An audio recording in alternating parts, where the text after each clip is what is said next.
and it wiped out all dreams of pleasantness from my mind. It was like being pushed down hard on a chair. It was like something horrible you hadn't expected, which is the most horrible thing. And in Singapore, I got a dreadful disease. It was amusing to have bumps, except they went into my veins and rose to the surface like Vesuvius. Getting cured was like learning to smoke. Yet, I always loved Baltimore. The porches which hurt your ass. No, they were the steps. Well, you have a wet ass anyway. If only they'd stop scrubbing. And Frisco, where I saw Tumanova, the baby ballerina, except she looked like a cow. I didn't know the history of the ballet yet. Not that that taught me much. Now, if you feel like you want to deal with Tokyo, you've really got something to handle. It's like Times Square at midnight. You don't know where you're going, but you know. And then, in Harbin, I knew how to behave. It was glorious. That was love sneaking up on me through the snow. And I felt it was because of all the postcards, and the smiles, and kisses, and the grunts. That was love. I kept on traveling.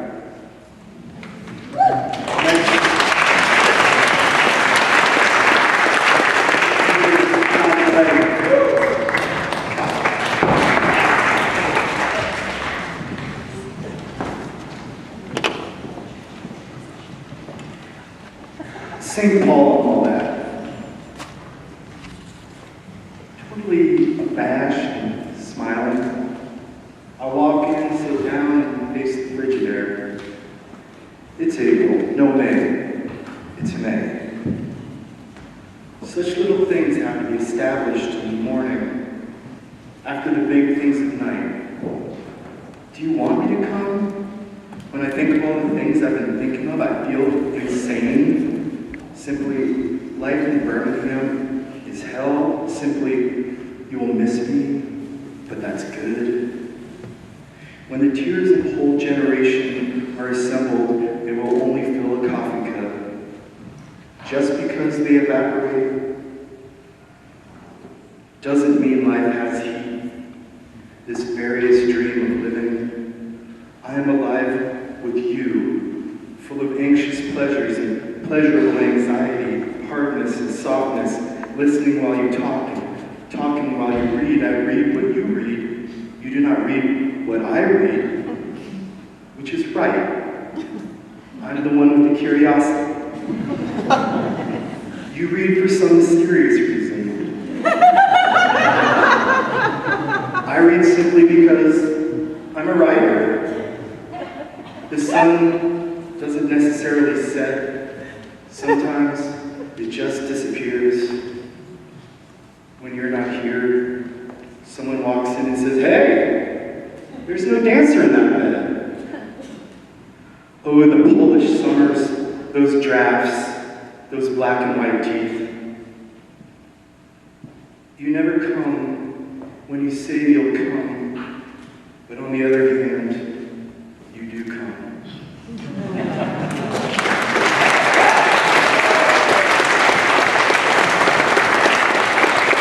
Next reader is Ken Lyons.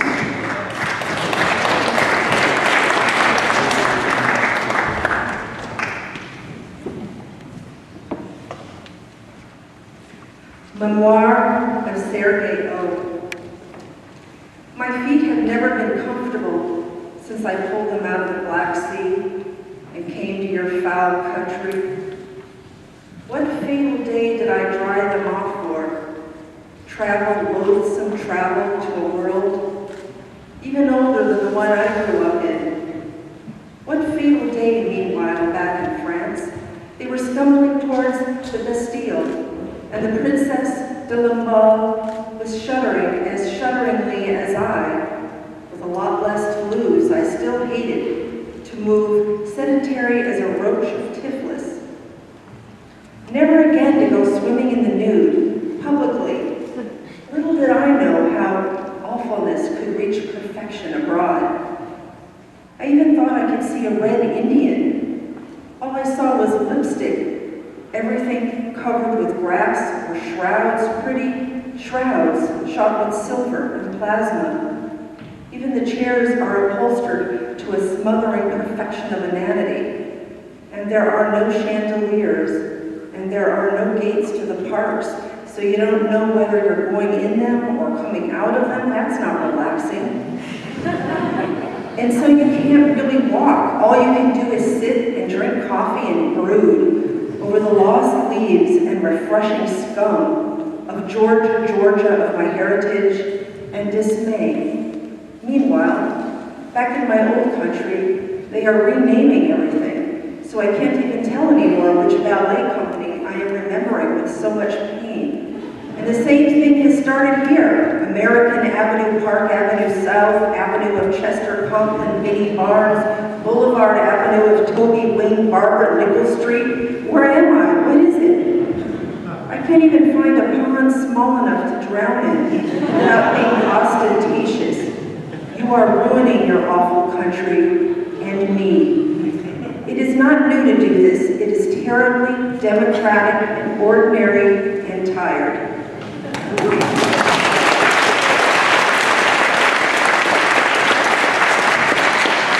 And the next reader is Paul.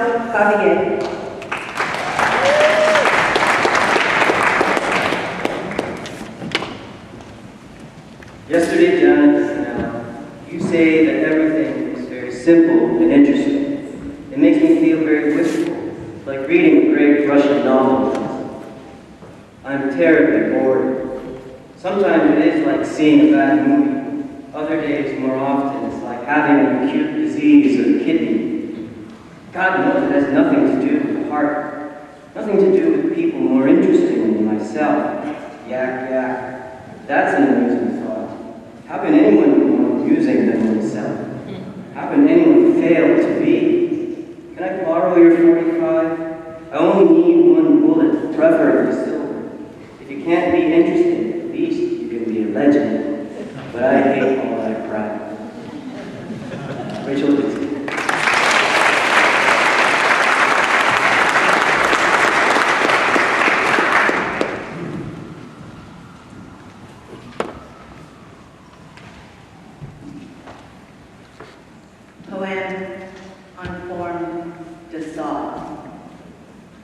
I ducked out of sight behind the sawmill. Nobody saw me because of the falls, the gates, the sluice, the tourist boats.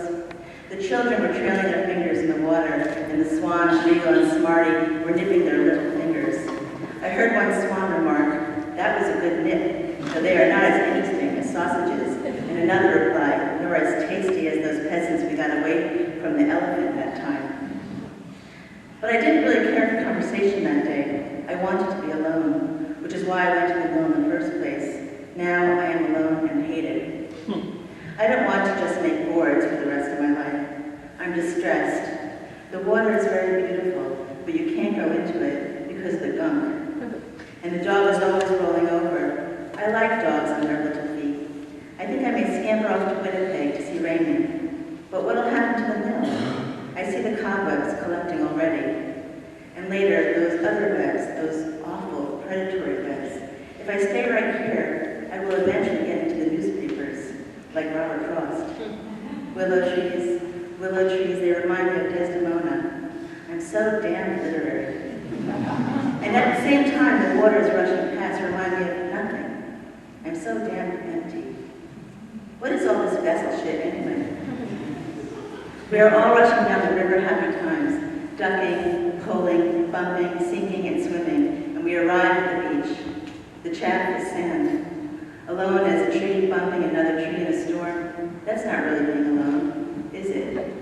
Signed, The Saw. Edmund Berrigan.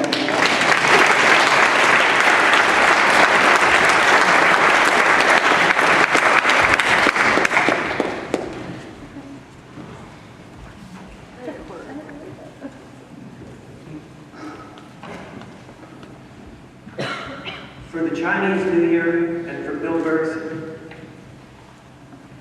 one or another is lost, since we fall apart endlessly, in one motion to part from each other. D.H. Lawrence.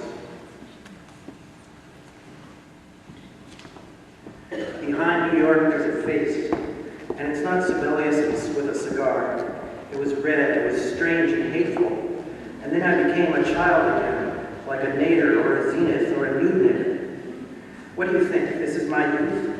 And the aged future that is sweeping me away, earless and gasless under the sudden and Beekman places, towards a hellish rage? It is there, that face I fear under ramps. It is perhaps the period that ends the problem as a proposition of days, just an attack on the feelings that stay, poised in the hurricane's center, that eye through which only camels can pass. But I do not mean that tenderness doesn't linger like a Paris afternoon or a wart, something dumb and despicable that I love, because it is silent. Oh, what difference does it make me into some kind of space statistic? A lot is buried under that smile. A lot of sophistication gone down the drain to become the mesh of a mythical fish, at which we never stare back, where there is so much downright forgery. Under that I find it restful like the bush. Some people are outraged by cleanliness. I hate the lack of smells myself, and yet I stay. It is better than being actually present, and the stare can swim away into the past, can adorn it with easy convictions. Rat, cow, tiger, rabbit, dragon, snake, horse, sheep, monkey, rooster, dog, and pig. The flower-drawn song. So that nothing is vain, not the gilded sand, not the old spangled lotus, not my fly, which I have thought about, but never really looked at. Well, there's a certain orderliness of personality if you're brought up Protestant enough a Catholic. Oh, shit on the beaches. So what if I didn't look up your trunks and see it? Then the parallel becomes an evil parade, Busby Berkeleyites marching half-toe. I suppose it's the happiest moment in infinity, because we're dissipated and tired and fond. No, I didn't think psychoanalysis shrinks the spleen. Here we are, and what the hell are we going to do with it? We're going to blow it up like Daddy did. Only us. I really think we should go up for a change. I'm tired of always going down. What price of glory? It's one of those timeless, priceless words like come. Well now, how does your conscience feel about that? Would you rather explore tomorrow with a sponge?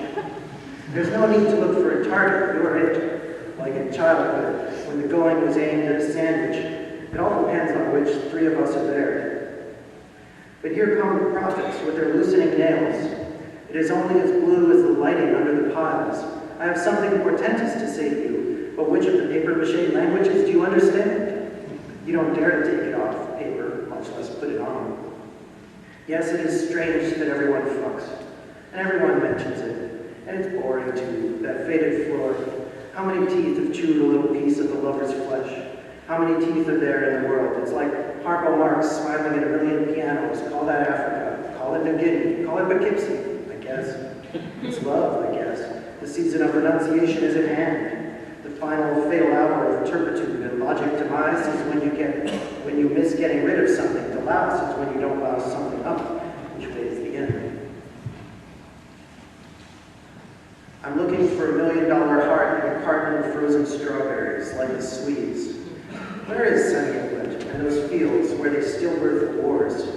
Why did they suddenly stop playing? Why is Venice a summer festival, not New York? Were you born in America?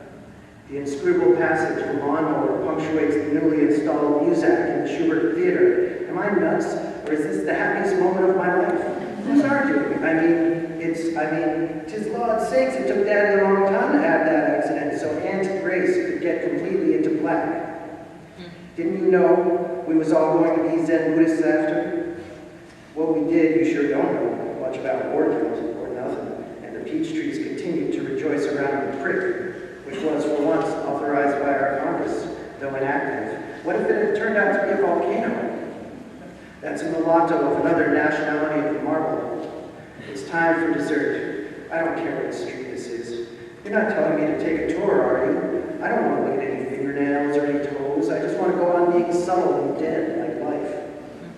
I'm not naturally so detached, but I think they might send me up any minute, so I try to be free. You know, we've all sinned a lot against science, so we really ought to be available as an apple on the bough. Pleasant thought, fresh air, free love, Cross-pollinization. Oh, God, how I'd love to dream, let alone sleep. It's night, the soft air wraps me like a swarm. It's raining, and I have a cold. I am a real human being with real ascendancies and a certain amount of rapture. What do you do with a kid like me? If you don't eat me, I'll have to eat myself.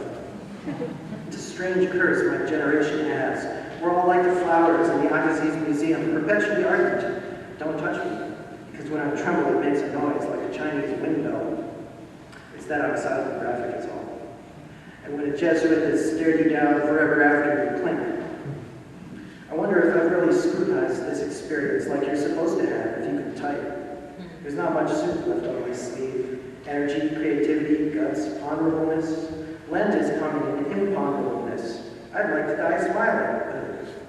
And a very small tiptoe is crossing the threshold away. Whither, Lumumba? Whither, oh whither, go again? I have often tried to say goodbye to strange phantoms I read about in the newspapers, and have always succeeded, though the ones at home are dependent on dependable laboratory and sales content on Lasky Street. Strange. I think it's goodbye to a lot of things, like Christmas, and the Mediterranean, and halos, and meteorites, and villages full of damn children. Well, it's goodbye then, as in Strauss, or some other desperately theatrical venture. It's goodbye to lunch, to love, to evil things, and to the ultimate good as well. The strange career of personality begins at 5 and ends 40 minutes later in fog. The rest is just a lot of stranded ships honking their horns, full of joy-seeking cadets in bloomers and beards. It's okay with me, but must they cheer while they honk? It seems that breath could easily fill a balloon and drift away, scaring the locusts and straggling the gray of living. Dumb exertions, then the useful noise will come, of doom, of data, turned to elegant decoration, like a strangling prince once ordered. No, there is no precedent of history, no history. Nobody came before, nobody will ever come before, and nobody ever was that man. You will not die not knowing this is true this year.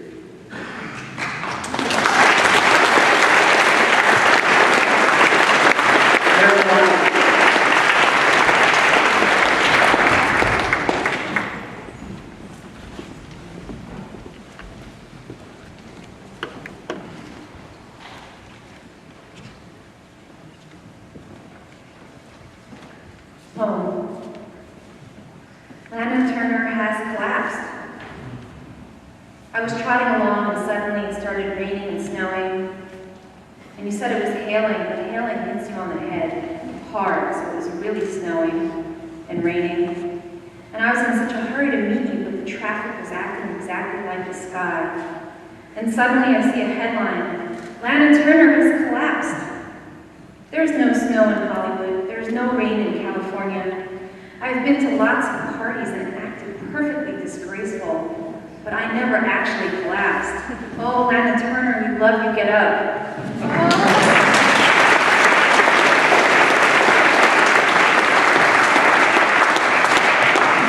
Next is Arlo Quint.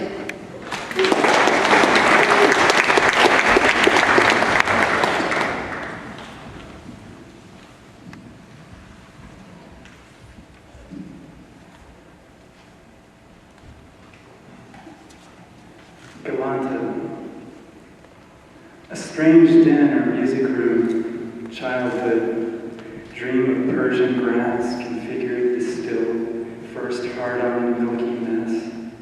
The about-to-be dead surrounding the already surrounded folk hero with a veil of automobile accidents, broken cocktail glasses.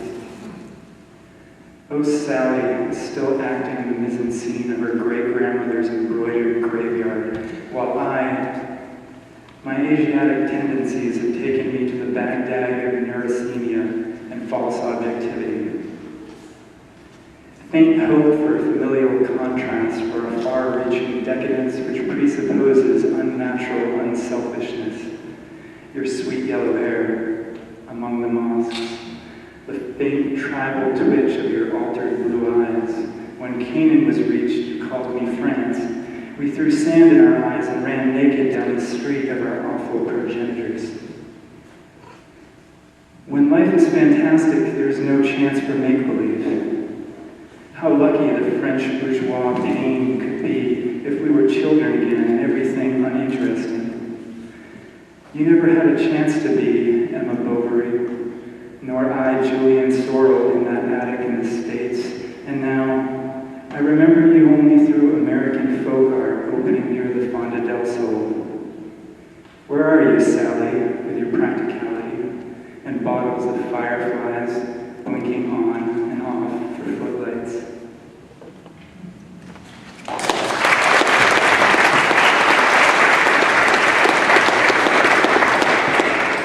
The final poem in this book will be read by Nicole Wallace.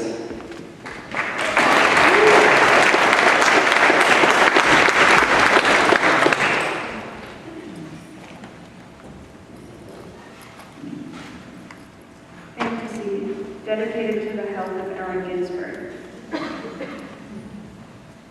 How do you like the music of Adolf Deutsch? I like it. I like it better than Max Steiner's. Take his score for Northern Pursuit. The Helmut Dantine theme was, and then the window fell in my hand. Errol Flynn was skiing by, down, down, down, with the grim gray submarine under the cold ice. Helmut was safely ashore, on the ice. What dreams, what incredible fantasies of snowboards will this all lead to? I don't know. I stopped thinking like a sled dog. The main thing is to tell a story. It is almost very important. Imagine throwing away the avalanche so early in the movie. I am the only spy left in Canada, but just because I'm alone in the snow doesn't necessarily mean I'm a Nazi. Let's see. 2 aspirins, a vitamin C tablet, and some baking soda should do the trick. That's practically an Alka-Seltzer. Ellen, come out of the bathroom and take it. I think someone put butter on my skis instead of wax. Ouch. The lean-to is falling over in the furs, and there's another fire spy here. They didn't tell me they sent him. Well, that takes care of him. Boy, were those huskies hungry. Ellen, are you feeling any better? Yes, I'm crazy about Helmut Dantine, but I'm glad that Canada will remain free. Just free, that's all. Never argue with the movies.